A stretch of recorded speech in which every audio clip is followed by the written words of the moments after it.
Good morning, student. Last video I have explained about the rise of national in Europe and also explained about the print of Patrick Sorel.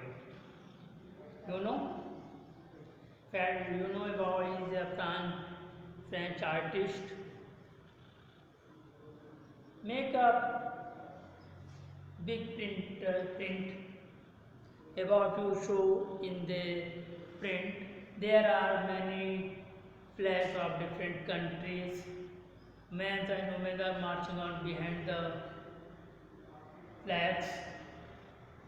And there was a Statue of Liberty, a female image has produced there, which has taken enlightenment, and in a second hand have taken a Charter Act of Human Rights.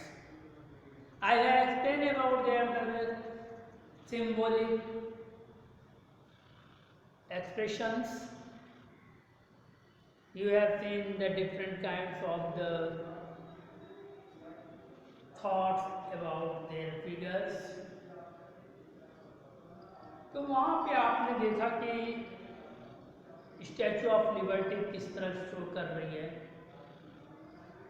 एक वो दौर था 1948 का जिस समय Frederick sorrel ने उस figures को बनाया था। उस समय नेशनलिज्म अभी उस तरह स्प्रेड नहीं हुआ था, बट उसने एक कॉन्सेप्ट दे दिया था कि लिबर्टी के लिए लोग कितने हैं और सबको लिबर्टी चाहिए। We have explained also about their the circumstances how they can started their revolutions. उसमें मैंने ये भी बताया था कुछ टाइम पीरियड में कहाँ रिवॉल्यूशन शुरू हुए थे। ब्रिटेन का दिखाया था, फ्रांस का दिखाया था, जर्मनी का यूनिफिकेशन ऑफ जर्मनी का, फिर इटली का दिखाया था, फिर उसके बाल्कन के बारे में मैंने एक्सप्लेन किया था। उसी को आगे बढ़ाते हुए आज हम शुरू करते हैं कि वो जो रिवॉल्यूशन हुए, जो रिवॉल्यूशन उस समय शुरू हुआ तो फर्स्ट रिवॉल्यूशन का उसका सबसे बड़ा क्या असर पड़ा। तो हम सबसे इम्पोर्टेंट रिवॉल्यूशन के बारे में पढ़ते हैं, French revolution. French revolution is the first revolution has exposed the word of nation. What is the word of nation? In last chapter you have read about the nation state. एरिस्टोटेल ने उसकी परिभाषा दी थी कि एक लंबे संघर्ष का एक परिणाम है, लंबे संघर्ष और त्यागों का परिणाम एक राष्ट्र होता है, जहाँ पर उसकी अपनी पहचान होती है, उसकी एक आइडेंटिटी होती है, जिसके नाम से उसे जाना जाता है। तो ये जो इस तरह की राष्ट्रीयता की बातें उठी वह सर्वप्रथम हमें फ्रेंच रिवॉल्यूशन में दिखाई देती है।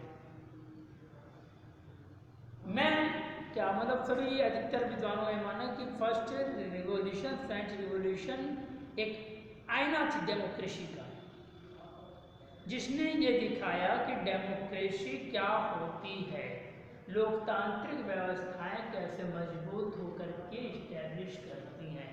मोनार्च के अगेंस्ट, लुई 15 के अगेंस्ट 1789 में जो एक रिवॉल्यूशन होता है उसमें उसको रफ्ता से उतार करके डेमोक्रेटिक तरीके से एक गवर्नमेंट को इस्टेब्लिश किया जाता है। वह गवर्नमेंट किस तरह अपने आप को एक नेशनल फॉर्मेशन में डेवलप करती है, किस तरह उस चीज़ का फॉर्मेशन देता है। तो ये सारी चीज़ें जो फ्रेंच रिवॉल्यूशन में प्रेजेंट टाइम जो हुई थी उसने पूरे वर्ल्ड को एक नई भाषा दी, जिसमें कि राष्ट्रवाद यानी नेशन का डेवलपमेंट हुआ। नेशन में अपनी आइडेंटिटीज़ को डेवलप किया, अपने हिस्ट्रीज को जानने की कोशिश की कि उसकी भी एक पहचान बन सके। Now we started about the French revolution. 1789 में जब फ्रेंच रिवॉल्यूशन डेड हुआ तो उसके बाद वहाँ के लोगों ने धीरे धीरे, वहाँ 3 स्टेट थे, first state, second state, third state, noble state, clergy and third state जो कि सबसे बड़ा पार्टिसिपेंट ऑफ द टैक्सेशंस का था, वो पूरा टैक्स पे करता था, जिसके अंतर्गत आर्टिशियंस, बिजनेसमैन, लॉयर्स और सारे एक्टिविटीज़ करने वाले संपन्न लोग आते थे। फर्स्ट स्टेट, थर्ड स्टेट में पार्टिसिपेशन के राजा के कार्य व संसद में उनका भाग की अनुमति नहीं थी। बाद में स्टेट जब ये सब development of French revolution monarch के अगेंस्ट लिया गया तो वहाँ पे एक क्रांति बनी, वहाँ एक जैकोबिन क्लब बने। जैकोबिन क्लब के तहत उन्होंने एक लोगों को संकेतित किया। थर्ड स्टेट डेवलपर रॉबेस्पियर आ गया है, फिर उन्होंने एक नेशनल असेंबली बनी और उस असेंबली के तहत एक जो नेशनल पॉलिटिकल कॉन्स्टिट्यूशन को चेंज किया और जो राज्य सत्ता की जो सॉवर्जिनिटीज की जो संप्रभुता थी वह अब राजा से हट करके पब्लिक सिटीजन में आ गई। तो फ्रेंच रिवॉल्यूशन का सबसे इम्पोर्टेंट पार्ट ये था कि political constitution change transfer sovereignty from monarch to French citizen, यानी फ्रेंच सिटीजन को सॉवरेनिटी का राइट, सॉवरेनिटी मिल गई जिसकी उन्होंने डिमांड की। और सबसे बड़ी चीज फ्रेंच रिवॉल्यूशन में एक सेंस डेवलप हुआ कि हमें यूनाइट रहना है, हमें यूनिटी को फॉर्मेशन करनी, यूनिटी की जैकोबिन क्लब ने अपनी वहाँ पे जैकोबिन क्लब डेवलप हुआ, उन्होंने अपनी पहचान बनाई, एक तरह का एक स्टैंडर्डाइजेशन तरीका बनाया, एडवांस तरीका बनाया, रहने के तरीके बनाया, उनके अपने एक अलग कल्चर डेवलप हुई। उसी तरह फिर उन्होंने अंदर में आया कि भाई हमारा एक नेशन है, तो उन्होंने अपने फ्लैग बनाया, फ्लैग बना के फ्रेंच लैंग्वेज को उन्होंने कंट्रोल, एक कॉमन लैंग्वेज को एक्सेप्ट किया, फ्लैग बनाया नेशन को। ये सारी चीज़ें जो उनको ये दिखाती थी कि ये चीज़ ये है।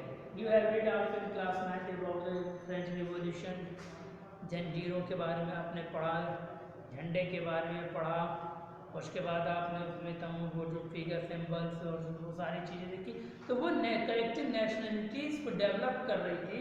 उसका एक चिन्ह बना था, टूटी हुई जंजीर रास्ता से मुक्ति की बात कर रही थी, लिबर्टी, स्टैच्यू ऑफ लिबर्टी स्वतंत्रता की देवी के तौर पर दिया गया था, ट्राई कलर फ्लैग दिया गया था, विभिन्न ग्रुप के लोगों का एक वो कलर वो था, उसकी आइडेंटिटीज शो होती थी उससे, ये चीज़ें सारी चीज़ें दी गई। तो sense of collectivity French revolution में डेवलप होकर आई, एक सत्ता मोनार्च के अगेंस्ट यूनिटी आई, एक पहचान बनी। और जो सबसे इम्पोर्टेंट की बात थी कि जो एक जनरल स्टेट थर्ड स्टेट की थी जिसमें कि इनको वोट लेने का राइट है, बात उन्होंने अपने राइट के लिए और वो उसको राइट वोट का केवल उन्हीं थर्ड स्टेट के जो 3 दिन की टैक्स पे करते थे, जो 3 दिन के अंदर टैक्स पे तो उनको राइट मिला। बाद में फ्रेंच रिवॉल्यूशन में और भी अधिकार हुए, थर्ड स्टेट के आदमियों को भी प्राय राइट मिलने लगा, औरतों ने भी उसके लिए फाइट करके हमें भी अधिकार दिया, बट वो बाद में मिला। लेकिन अभी इसलिए लेकिन जब प्रेजेंट कंडीशन में जो अपने राइट्स की बात यानी वोटिंग की राइट्स मिली, एक नया कॉन्सेप्ट उस समय फ्रेंच रिवॉल्यूशन में डेवलप हुआ था। और वहाँ जब फ्रेंच रिवॉल्यूशन हुआ तो वहाँ की जो जनरल असेंबली थी जो रॉबेस्पियर ने जिसको डेवलप किया था, बाद में वो नेशनल असेंबली के फॉर्मेशन में मोनार्च की जगह इस्टेब्लिश हुई और उसने अपनी सत्ता स्थापित की। एक व्यवस्थित मतलब एक मजबूत मोनार्च को हिला करके जो लोकतांत्रिक तरीके से संसद बना करके उसको नेशनल असेंबली के फॉर्मेशन में ये एक एग्जाम्पल होता है कि फ्रेंच रिवॉल्यूशन ने एक आदर्श प्रस्तुत किया पूरे वर्ल्ड के सामने। फिर सेंट्रलाइज एडमिनिस्ट्रेशन हुआ, एक केंद्रीय सत्ता का निर्माण किया, केंद्रीय सत्ता के तहत उन्होंने नियम बनाए, नियम कानून बनाया, उसके बाद अब अख्तियार में थोड़ा उसको पालन कराने के स्ट्रिक्टली फॉलो किया, लैंग्वेज के ऊपर उसने किया, पहनावे के ऊपर किया, एजुकेशन के ऊपर, तमाम चीज़ों के उसने यूनिफॉर्मिफिकेशन किया और इक्वल ला बनाया, सबके लिए इक्वल ला। तो ये फ्रेंच रिवॉल्यूशन की बहुत बड़ी उपलब्धि थी कि सेंट्रलाइज एडमिनिस्ट्रेशन एंड इक्वल ला। फिर नई चीज़ जो फ्रेंच रिवॉल्यूशन में हमने दिखाई दी, मेजरमेंट यूनिट्स के बारे में एक मानक बनाया गया, एक डेफिनेट यूनिट्स बनाई गई कि मानक यूनिट्स ये कॉमन एक करेंसी बनाई, यानी यूनिफिकेशन की यूनिफॉर्म सिस्टम ऑफ मेजरमेंट बनाया गया कि ये जो मेजरमेंट है यह एक बराबर पूरे देश में लागू की गई। तो ये मेजरमेंट तो unification system of the weight and measurement ये शो करता है कि वहाँ पे सेंट्रल एडमिनिस्ट्रेशन कितना प्रभावित था, उस तरह कॉमन लैंग्वेज की गई।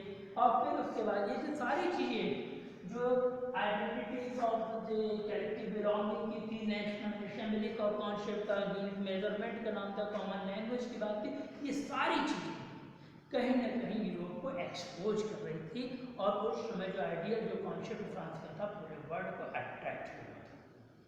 तो ये जो फ्रेंच रिवॉल्यूशन था, इस जो यहाँ पे जो उस समय जन्म लिया, कहीं ना कहीं वो इंस्पायर करता है यूरोप के लिए, यूरोप ने उसको इंस्पायर किया।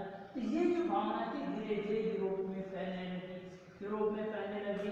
तो जो स्टैट्यू को देखा और जो स्टैंडर्ड यूरोपियन कंट्री के अदर जगह कंट्री के लोग थे वहाँ पर भी देखा जैकोबिन क्लब बनने लगे।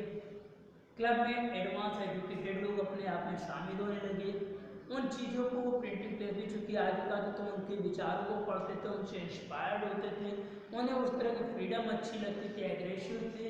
मोनॉर्क्स की जो रूढ़िवादी परंपरा थी उसे वो हट करके अपने व्यवस्थित बनाना चाहते थे, डेमोक्रेसी अच्छी लगी थी, ये सारी चीज़ें मानते थी। और जो उनकी एक्टिविटीज़ थी, जैसे फ्रेंच रिवॉल्यूशन में कॉमन लैंग्वेज और कॉमन कॉन्सेप्ट और कलेक्टिव बिलोंगिंग की बातें की उससे इंस्पायर्ड होगा कि जैकोबिन यूरोपियन कंट्री में वो उन्हीं के वे में चलने लगे, वैसा ही वो भी करने लगे जैसे फ्रांस के जैकोबिन क्लब्स में या वहाँ के एजुकेटेड या जिस लोग करने लगे थे, सेम वो भी करने लगे। इसके बाद इसका क्या हुआ कि वहाँ पे वो लोग, जब फ्रेंच की आर्मी मजबूत हुई, जब फ्रेंच आर्मी ने अन्य जगह आकर एंट्री की, फ्रेंच की आर्मी जो लोग थी हॉलैंड बेल्जियम इटली वहाँ पर की, तो वहाँ के लोग भी फ्रांसीसी सेना का स्वागत करने लगे, उनको एक्सपोर्ट करने लगे, वाह ये आए अब तो हम भी स्वतंत्र हो जाएंगे, मोनार्ची की किसी पीढ़ी परंपराओं से हट जाएंगे, हमें भी आज़ादी मिलेगी, हमारा भी अपने गलत सिद्धांत होगा, हम भी अपने ढंग से करेंगे। तो ये सारी फीलिंग्स उनके अंदर डेवलप होते रहे, उन्होंने उसको एक्सेप्ट किया, उनका स्वागत किया। तो एक जो फ्रेंच जो उनके कॉन्सेप्ट थे, जो उनके आर्मीज के कॉन्सेप्ट थे, जो उनकी आइडियोलॉजी थी, वह यूरोप को प्रभावित करने और धीरे धीरे उन्होंने क्या यूरोपियन जो देश, चाहे फ्रांस हो, चाहे इटली हो, चाहे हॉलैंड हो, चाहे बेल्जियम हो, चाहे ब्रिटेन हो, हर जगह वो चीज़ें डेवलप होने लगी।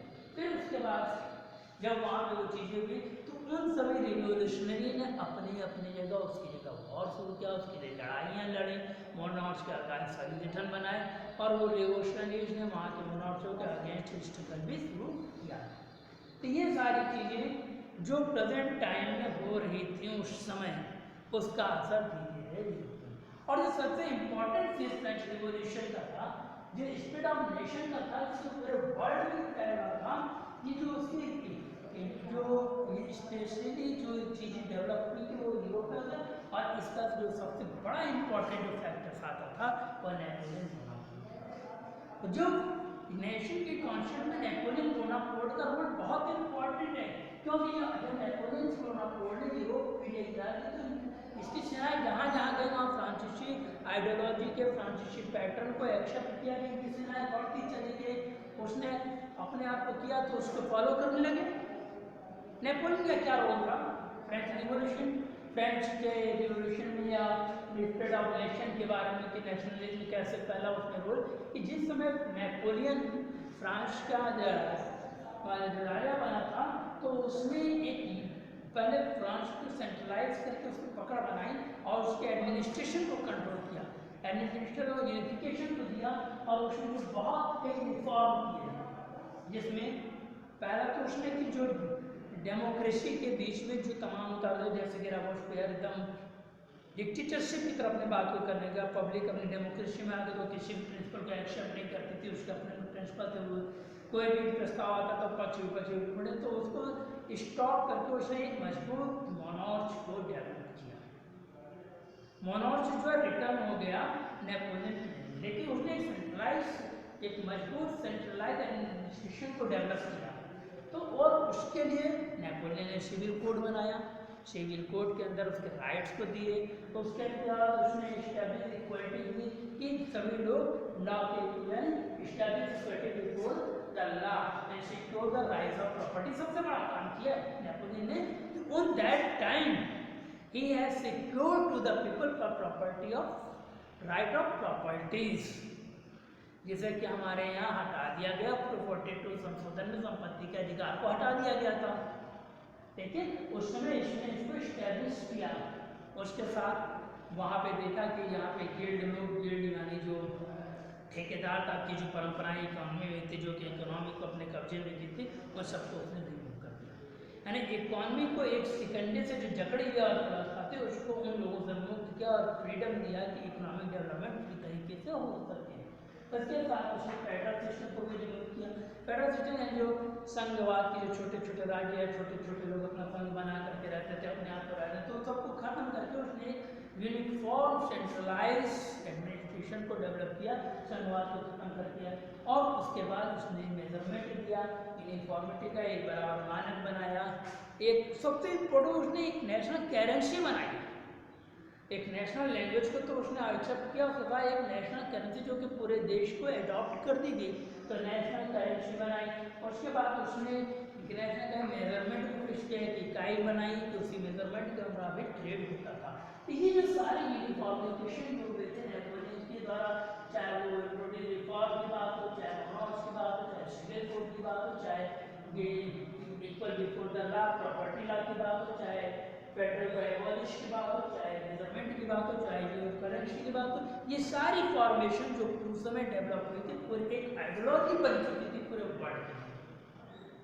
जब नेपोलियन दूसरे देशों में गया, अटैक किया, उन चीज़ों को उन पर असर हुआ, तो कुछ दिन में उन्हें लगने लगा कि यार ये नेपोलियन तो वहाँ ये बाहर की सेना हमारे ऊपर कब्जा करेंगे, हम लोग क्यों ना अपनी स्वतंत्र सत्ता। तो वो सारे लोग जो फ्रेंच ने जहाँ अपने नेपोलियन ने स्थापना उसके अगेंस्ट वो आने लगे।